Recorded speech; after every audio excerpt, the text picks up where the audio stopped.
Sunday, 11 June 1944. On the third morning after Allied troops stormed the beaches of Normandy, as American infantry pushed inland through hedgerows still smoking from naval gunfire, German field reports began to circulate a disturbing question among frontline units. What kind of shots were killing men behind cover without leaving the wounds they expected? In the confusion of close combat, with visibility limited and nerves already stretched thin, German soldiers started using a phrase that spread faster than official explanations could follow. *Teufelschuss*, devil shots. Whether the term reflected battlefield rumor, misinterpretation, or deliberate propaganda, it captured the psychological pressure of a moment when the nature of American firepower seemed unfamiliar, precise, and unsettling. The U.S. Army had entered Western Europe with a doctrine shaped by hard lessons from North Africa and Italy, where marksmanship, concealment, and fire coordination had proven decisive in uneven terrain. Snipers were no longer regarded as solitary hunters operating on the margins of infantry formations, but as integrated assets whose role extended beyond killing enemy soldiers. Their task was to disrupt command, deny movement, and create uncertainty disproportionate to their numbers. By 1944, American sniper training emphasized patience, observation, and communication, placing as much value on intelligence gathering as on lethal accuracy. The ammunition associated with these snipers, however, became the subject of intense misunderstanding. U.S. Army doctrine officially prohibited the use of explosive or expanding bullets against personnel, in accordance with the Hague Conventions. Standard sniper ammunition was ball or armor-piercing, depending on the mission.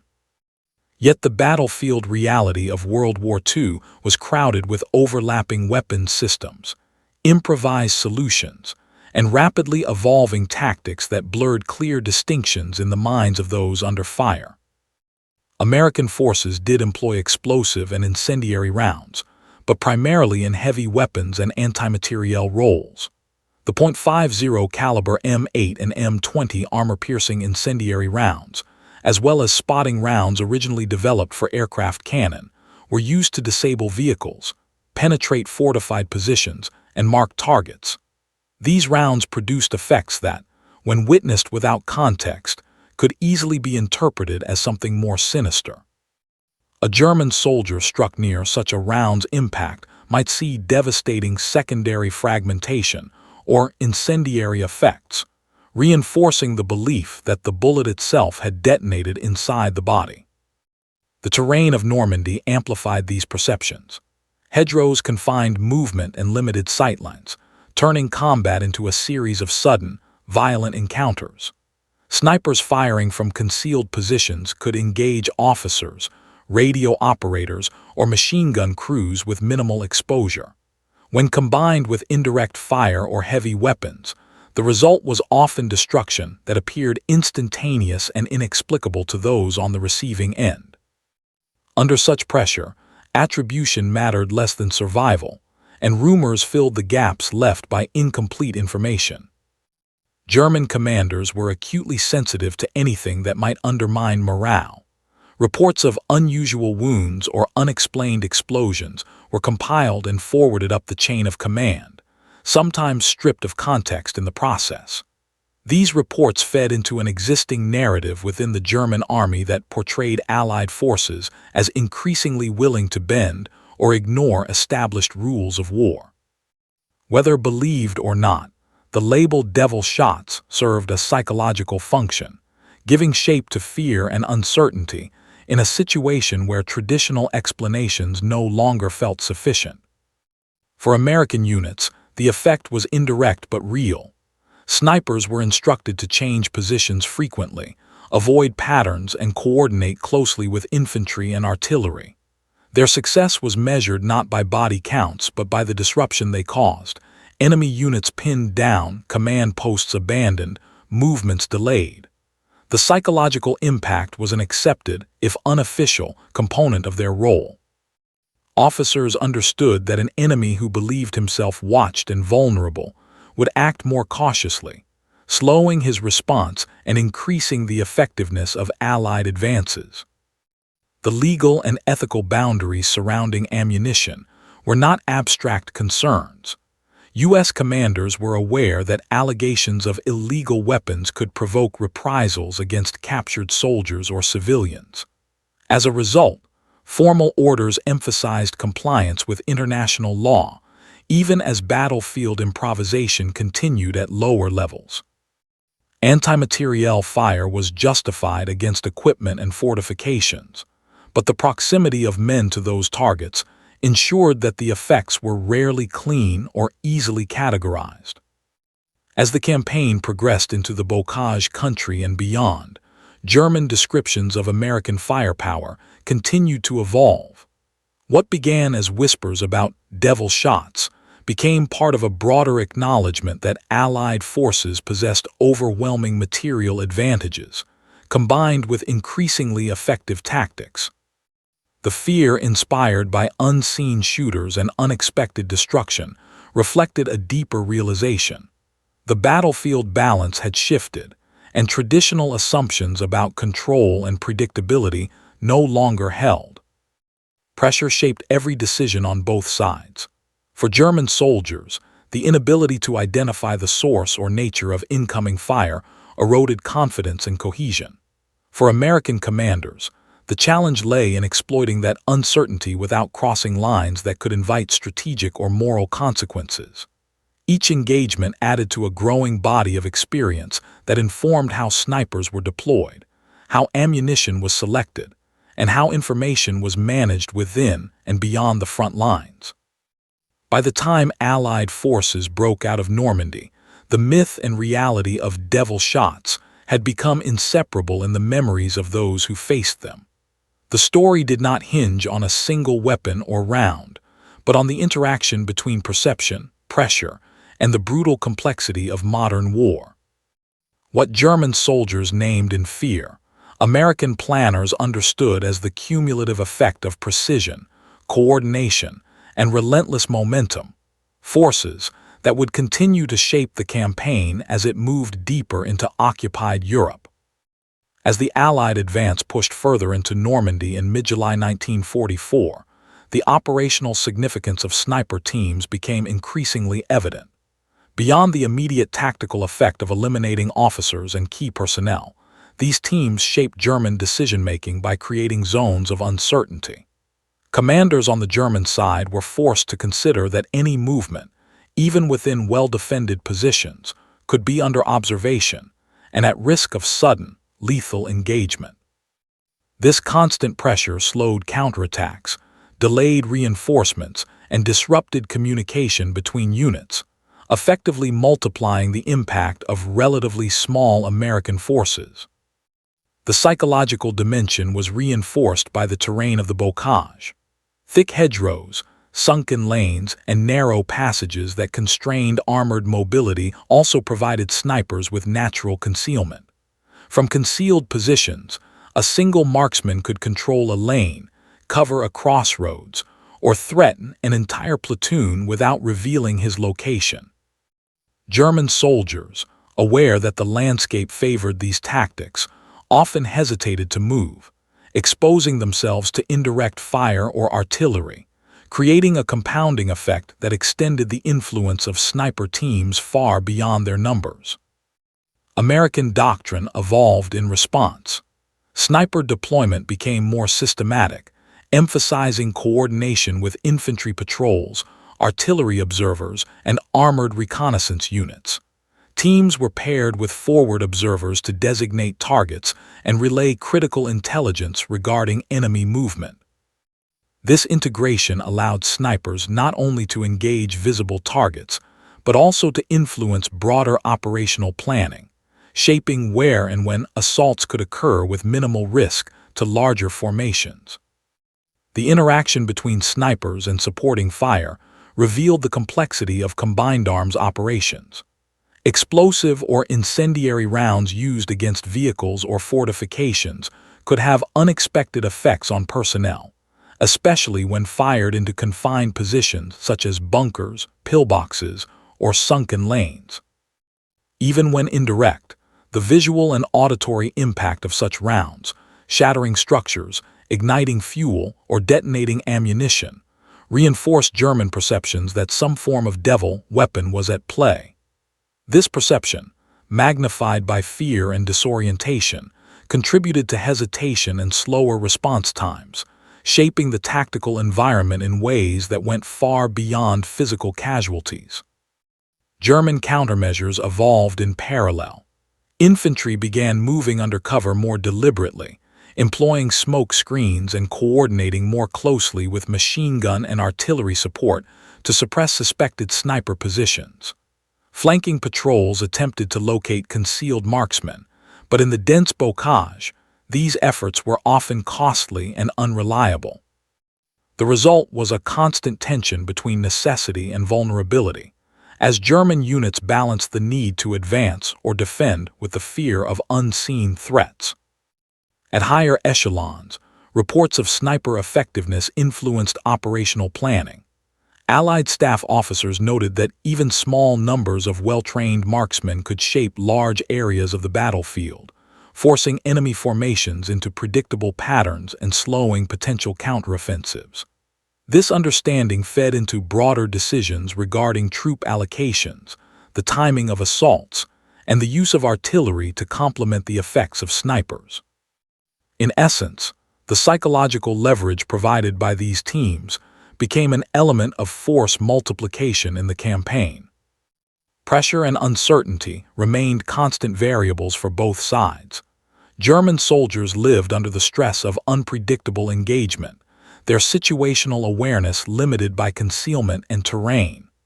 American forces, while benefiting from these conditions, had to manage the operational risk of isolating sniper teams or leaving flanks exposed. Each engagement required careful balancing of aggression and prudence, reflecting the dynamic interplay of risk, opportunity, and consequence that defined much of the fighting in Normandy. The legacy of these actions extended beyond immediate tactical results. Training programs for U.S. snipers incorporated lessons learned about positioning, camouflage, ammunition selection, and psychological impact. Observations from Normandy influenced doctrine for subsequent European operations, emphasizing not only marksmanship, but also intelligence gathering, coordination with combined arms, and the creation of operational uncertainty among enemy forces. The success of these techniques illustrated how relatively small, disciplined units could exert disproportionate influence in complex, high-pressure environments. By late July, the cumulative effect of sniper operations, combined arms coordination, and sustained pressure contributed to the eventual collapse of organized German resistance in key sectors. The legend of the devil shots persisted in German accounts, often cited in reports to explain the inability of units to respond effectively or to describe the eerie lethality of seemingly invisible fire. For American forces, the operational lesson was clear. When expertise, coordination, and tactical patience intersected, a small number of well-prepared soldiers could decisively shape the battlefield and impose consequences far beyond their immediate physical presence. The story of these sniper teams is inseparable from the larger narrative of the Normandy campaign. It demonstrates how innovation, adaptability, and psychological awareness complemented material advantage to create enduring effects. The interaction between perception and reality, between pressure and response, highlights the complexities of modern warfare and the intricate ways in which individual decisions, under stress and uncertainty, ripple across an entire campaign. Each engagement reinforced the principle that, in World War II, tactical ingenuity could produce effects as formidable as sheer firepower, leaving a legacy that continues to inform military analysis and understanding of battlefield dynamics. As August 1944 unfolded, the impact of U.S. snipers continued to shape operations far beyond the immediate front lines. With the breakout from Normandy underway following Operation Cobra, German units were increasingly on the defensive, stretched across multiple axes of advance. The psychological effect of sniper teams persisted even as battle lines shifted, forcing German commanders to account for potential threats wherever troops moved.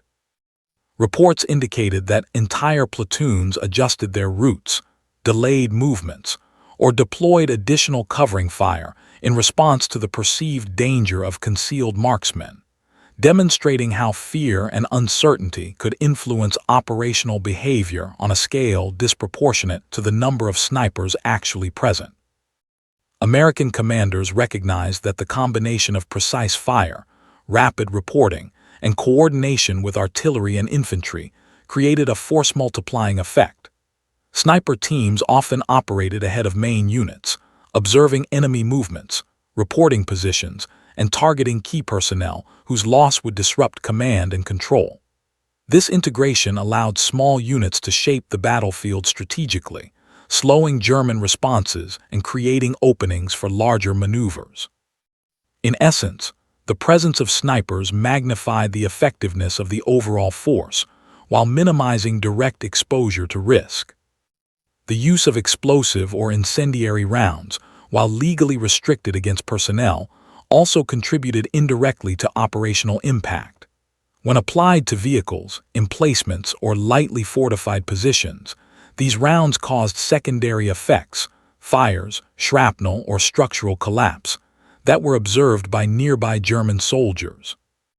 In the chaos of combat, these effects were often interpreted as lethal in themselves, reinforcing the perception that American snipers possessed seemingly supernatural lethality. This perception, whether accurate or exaggerated, amplified the psychological pressure experienced by German troops and influenced how they deployed forces in anticipation of unseen fire. German doctrine attempted to adapt.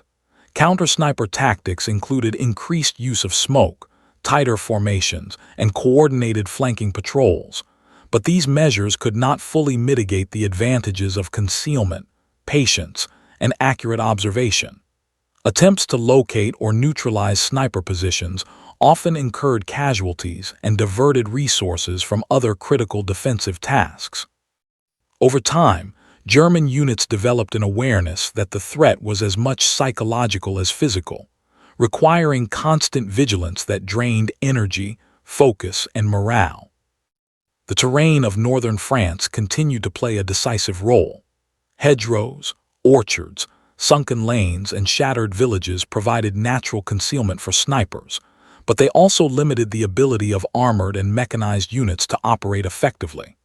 The interaction between mobility, firepower, and concealment created a dynamic environment in which tactical decisions were shaped as much by fear and uncertainty as by measurable enemy strength. Commanders at every level had to reconcile these pressures while executing broader operational plans. Allied staff studies following Normandy emphasized these lessons. Training manuals incorporated scenarios that reflected the interaction between snipers and supporting forces, highlighting the importance of observation, coordination, and disciplined restraint. Marksmen were instructed not only in firing techniques, but also in how to operate as integrated nodes within larger formations, enhancing both combat and intelligence-gathering capabilities. This doctrinal refinement ensured that lessons learned under extreme conditions became institutionalized and transferable to subsequent operations across France, Belgium, and Germany. The cumulative effect of sniper operations also had strategic implications. By slowing German responses and shaping enemy perceptions, these small teams contributed to larger breakthroughs by armored and infantry units. German reserves were misallocated, counterattacks delayed, and opportunities for organized defense diminished. In this way, tactical actions by highly trained individuals influenced operational-level outcomes, demonstrating the intricate interplay between micro-level decision-making and macro-level consequences in modern warfare. Within the U.S. Army, the reputation of these sniper teams enhanced the perceived value of precision and psychological pressure in combined arms operations. Commanders increasingly recognized that battlefield effects could not be measured solely by casualty counts or territorial gains. Disruption, uncertainty, and demoralization were equally critical in shaping the operational environment. The lessons of Normandy, including the effective use of sniper teams and specialized ammunition, informed subsequent planning for operations in the Scheldt, the Rhineland, and the push toward the Ruhr, where the cumulative impact of disciplined, adaptive tactics continued to erode German defensive capability. As Allied forces moved deeper into occupied Europe, German reports of "devil shots" persisted, reflecting both the memory of Normandy and the continuing threat posed by U.S. snipers operating in new sectors. Soldiers and commanders alike carried forward an understanding that unseen precision, combined with coordinated support, could shape outcomes far beyond the immediate line of fire. The interaction of perception, pressure, and consequence became a recurring theme, influencing how both sides conducted operations and how battlefield psychology intersected with material and tactical realities. The narrative of these sniper operations remains a critical example of the broader principles of warfare during World War II, that leadership, training, and tactical innovation could exert an outsized influence, that uncertainty and fear could shape decision-making as effectively as physical obstacles, and that integrated planning, combined with disciplined execution under extreme pressure, produced outcomes that reverberated across campaigns.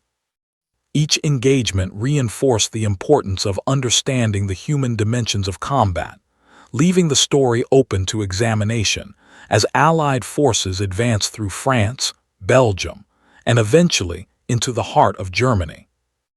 As September 1944 approached, Allied forces had pushed into northern France and the Low Countries, and U.S. snipers continued to demonstrate the tactical and psychological impact of precision fire across a widening front.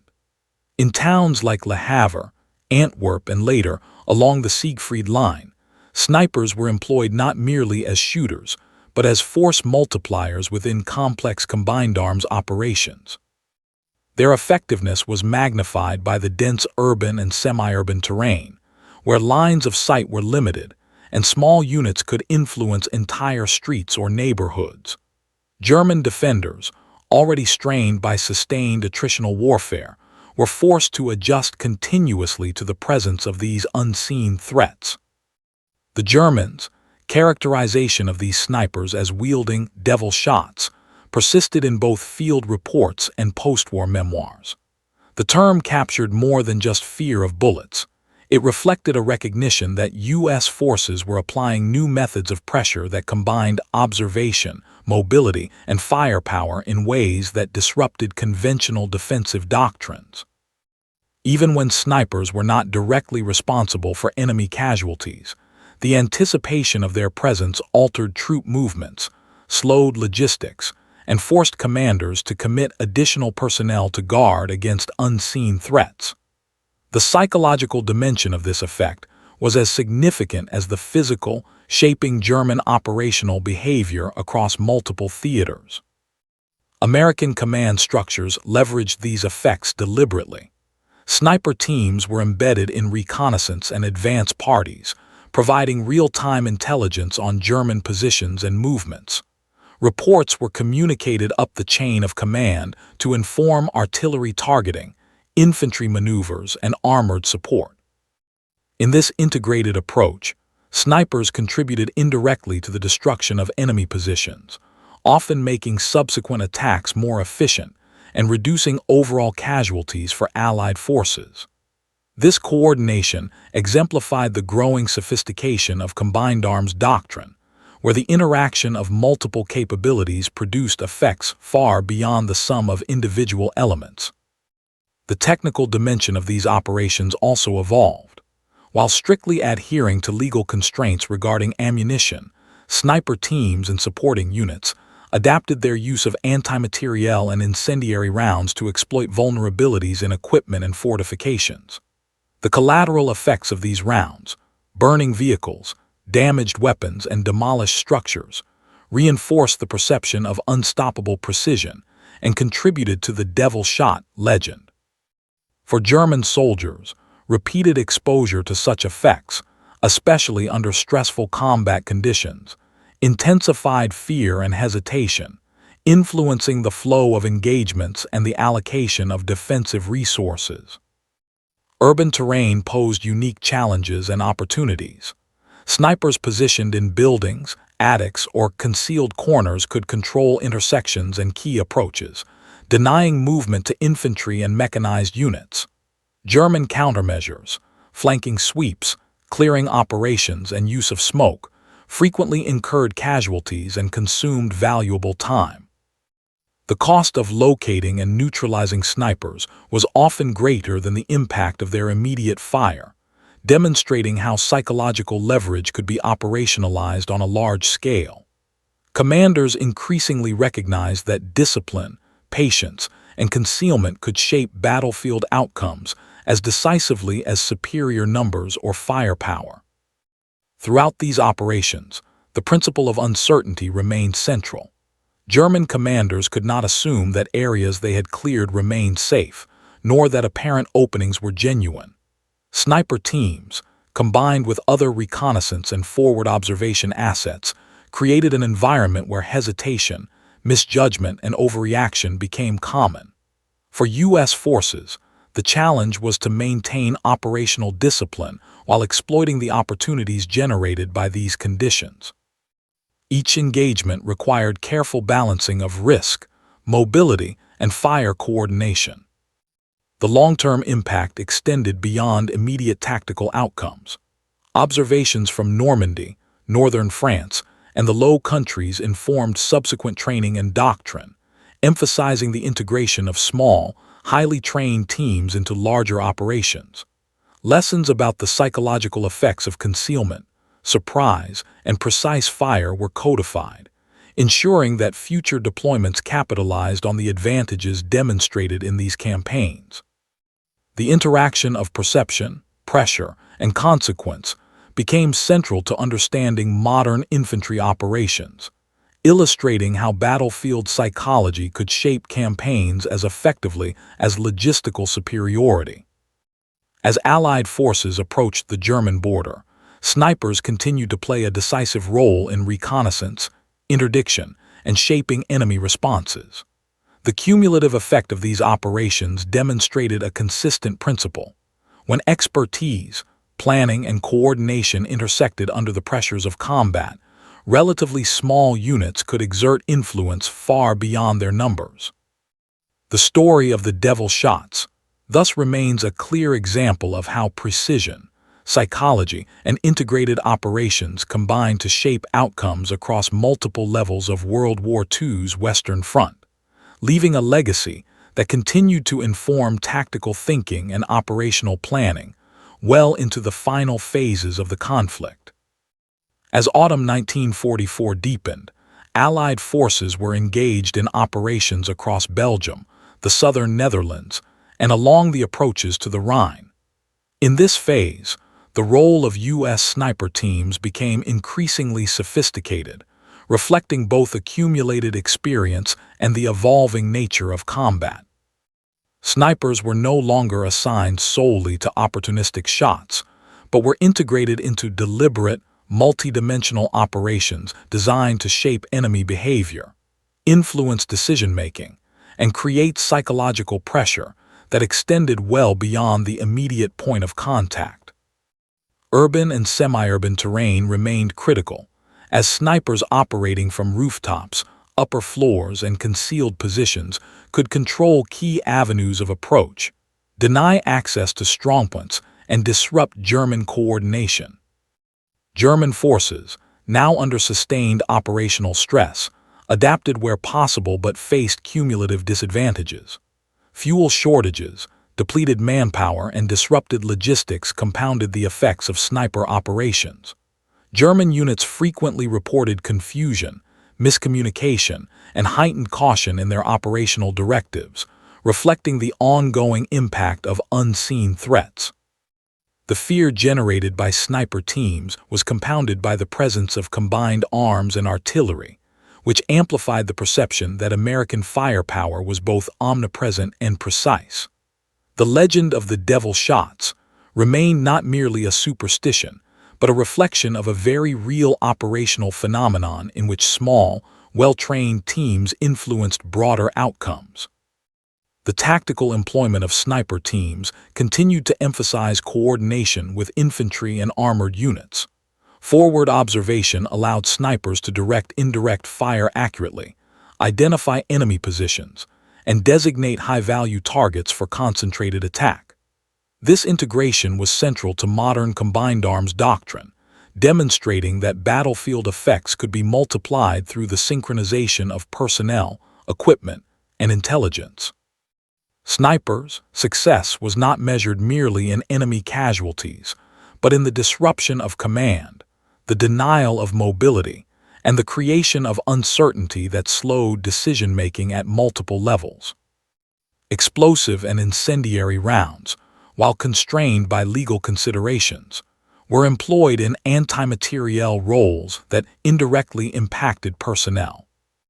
When directed at vehicles, bunkers, or lightly fortified positions, these rounds caused secondary fragmentation, fire, and structural damage, reinforcing German perceptions of American devil capabilities. The combination of precise marksmanship and the visible effects of supporting fire created a psychological multiplier that disproportionately affected morale and operational behavior. German soldiers increasingly hesitated to move openly, avoided predictable routes, and committed resources to suppress perceived sniper threats. Commanders at both the American and German levels were acutely aware of the interplay between physical and psychological effects. American leaders emphasized discipline, coordination, and patient observation, ensuring that sniper teams could operate effectively without unnecessary exposure. German commanders, constrained by resource limitations and tactical necessity, struggled to develop effective countermeasures. Patrols, smoke screens, and flanking maneuvers were deployed, yet often at high cost, demonstrating that defensive adaptation could never fully mitigate the operational advantage provided by snipers integrated with reconnaissance and artillery assets. The strategic implications of these operations extended into broader planning. German high command had to account for the compounding effects of uncertainty and delayed response, influencing decisions regarding troop placement, reinforcement, and retreat. Allied staff officers studied these interactions to refine operational doctrines, emphasizing the leverage provided by small, specialized units capable of shaping the battlefield beyond their immediate physical presence. This integration of precision, observation, and psychological pressure became a model for subsequent operations across the Western Front, from the Scheldt estuary to the Rhineland, where snipers continued to contribute to operational success by amplifying the effects of larger formations. The human dimension remained central. Soldiers operating as snipers endured prolonged periods of observation, exposure, and psychological strain, requiring resilience, discipline, and meticulous attention to detail. Their effectiveness relied not only on marksmanship, but on understanding terrain, enemy behavior, and the coordination of multiple supporting elements. German troops, under constant threat from unseen fire, experienced elevated stress, hesitancy, and diminished initiative. The interaction of pressure, perception, and consequence shaped both sides' operational behavior in ways that went far beyond what numerical strength alone would suggest. By late 1944, the cumulative experience of U.S. snipers, combined with evolving doctrine and battlefield integration, demonstrated a fundamental principle of modern warfare: that a small number of highly trained individuals, operating under disciplined coordination and with careful exploitation of psychological and tactical effects, could influence outcomes at multiple levels. The legend of the devil shots persisted as a reflection of both the tangible and intangible effects these teams exerted on enemy forces. The story of their operations, extending from Normandy through the Low Countries and toward Germany, illustrates the complex interplay of precision, adaptation, and pressure in shaping the course of campaigns during World War II, leaving enduring lessons for understanding combat, morale, and operational art in high-intensity conflict.